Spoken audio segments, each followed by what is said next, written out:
একটা মাস হয় নাই, সামান্য কয়টা দিন গিয়েছে, দুনিয়ার জমানো সমস্ত দাবি দেওয়া নিয়ে সবাই এখন রাস্তায় নেমে গেলে যারা এখন সরকারে বসেছেন তারা দেশটা গুছাবেন কিভাবে? এতদিন আপনাদের দাবি দেওয়া কোথায় ছিল? দাবি দেওয়াগুলো এতদিন করলেন না কেন? এখন এরা দায়িত্ব নিয়েছে জনগণের অনুরোধে, তারা তো ইচ্ছা করে এখানে আসেনি।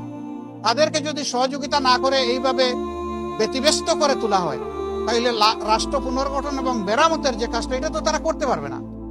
এখানে সকলের দায়িত্বশীল আচরণ আমরা আশা করি। যার যার দাবি আছে একটু ধৈর্য ধরেন, 15.5 বছর যদি ধৈর্য ধরতে পারেন, 2-1 মাস একটু ধৈর্য ধরেন, ওনারা একটু গুছিয়ে আনুক, তারপরে আপনারা স্বাভাবিকভাবে নিয়মতান্ত্রিক ভাবে আপনাদের দাবিগুলা তুলে ধরেন। কিন্তু সেইটা করতে গিয়ে আপনারা সচিবালয়ে ঢুকে পড়বেন, আপনারা বিশৃঙ্খল অবস্থা সৃষ্টি করবেন, এটা তো দেশের জনগণ মেনে নেবে না। আপনারা কি দেশের জনগণের বিপক্ষে দাঁড়াতে চান? এরকম যারা দুঃসাহস দেখাবে, জনগণ কিন্তু তাদেরকে ক্ষমা করবে না।